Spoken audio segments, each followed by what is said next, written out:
લક્ષ્મણજીને ભગવાન રામ એમ કહે છે, રાજનીતિ શું કહેવાય? એક પતિ ધર્મ કોને કહેવાય? પુત્ર ધર્મ કોને કહેવાય? આ બધી જ નીતિ જો તારે શીખવી હોય ને તો હે લક્ષ્મણ, તું રાવણ પાસે જા. લક્ષ્મણ કહે પણ આ તો આપણો દુશ્મન. બોલે દુશ્મન ભલે હોય પણ એના પાસે બધી જ્ઞાન બહુ છે, તું જા એના પાસે. લક્ષ્મણજી એના પાસે ગયા અને જઈને બે હાથ જોડીને કહે છે, મહારાજ પ્રણામ કર્યા. અને પછી એમ કહે છે કે બોલો કેમ આવ્યા છો? બોલે મારા મોટા ભાઈએ મને મોકલ્યો છે. કેમ? બોલે એમ કહ્યું છે કે તમારી પાસે જે નીતિનું જ્ઞાન છે એ જ્ઞાન મને આપો. તમારા પાસે બહુ બધું જ્ઞાન છે, જ્ઞાનનો ભંડાર છો, આ બધું મને આપો. અને પછી તો રાવણે પોતાનું બધું જ ખોલ્યું છે, અંતર ખોલીને બધી વાત કરી છે. ન્યાયશાસ્ત્રની, નીતિશાસ્ત્રની જે કંઈ બધી પોતાની પાસે જે બધું પાંડિત્ય હતું એ બધું જ લક્ષ્મણને જ્ઞાન આપ્યું છે. પછી મહત્વની વાત આવી.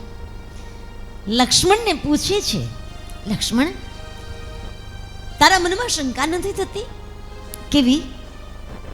તો બોલે મારા પાસે આટલી વિદ્વતા છે, આટલું ઐશ્વર્ય છે અને છતાંય હું હારી ગયો. એનું કારણ શું? એવું તને એમ નથી લાગતું કે મારે પૂછવું જોઈએ? હા મહારાજ, મારે પૂછવું જોઈએ. તમે મને કહો ને કેમ તમે હારી ગયા? અને હવે એમ કહે છે કે મારા પાસે પંડિતાઈ હતી, વિદ્વતા હતી, મારી પાસે બધું જ હતું, પરંતુ મારા પાસે જે નતું લેવાનું એવો અહંકાર હતો, એટલે હું હારી ગયો. મારા પાસે આ બધાનો અહંકાર હતો. હું વિદ્વાન છું, હું મોટો પંડિત છું, હું જે ધારું તે કરી શકું. ઇન્દ્રાદિક દેવતાઓ એ હું મારી ઈચ્છા પડે તો વરસાદ વરસાવું, મારી ઈચ્છા પડે એમ પવન લાવું. આ બધું જ મારા વશમાં હોવા છતાંય હું જો હારી ગયો ને એનું કારણ મારા અંદર અહંકાર હતો. એટલે હે સુમિત્રાનંદન, આ બધું મેં તને જ્ઞાન આપ્યું છે, પરંતુ ક્યારેય જીવનમાં અહંકાર નહીં લાવતો, નહીં તો મારા જેવી હાલત થશે. હવે ગુરુજીએ તો અહીંયા વાત પૂરી કરી દીધી, પણ પછી મેં કહ્યું કે ગુરુજી એ અહંકાર હતો એ હાર્યો ચોક્કસ, પણ હું તો એક ગુરુપ્રેમી વ્યક્તિ છું, એટલે હું એટલું કહીશ કે એટલા માટે હાર્યો. એના પાસે અહંકાર હતો એ વાત 100%ની, પણ અહંકાર એટલા માટે હતો કે એનો કોઈ ગુરુ નહોતો.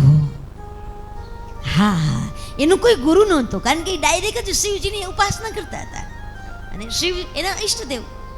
કોઈ વચમાં કોઈ મીડિયેટર ગુરુ નહોતા. અને ગુરુ હોય ને તો એ માણસના જીવનમાં અહંકાર ન આવે.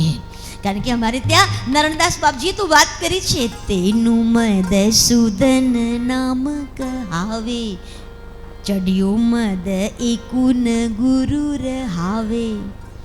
ગુરુનું નામ મધુસૂદન છે. મદ એટલે અહંકાર. અહંકારનો નાશ જો કોઈ કરી શકે ને આપણા અંદર, તો એ આપણો સદગુરુ નાશ કરી શકે. જ્યાં શરણાગતિનો ભાવ હોય, રાવણમાં શરણાગતિનો ભાવ નહોતો, કારણ કે અહંકાર હતો, માથું ઝૂકતું નહોતું કોઈ દિવસ. આ માથું ઝૂકતું ન હોય ને તો પછી માણસનો કોઈ દિવસ વિકાસ ન થાય, વિનાશ થાય. એટલે અહંકાર છૂટે આપણો, બસ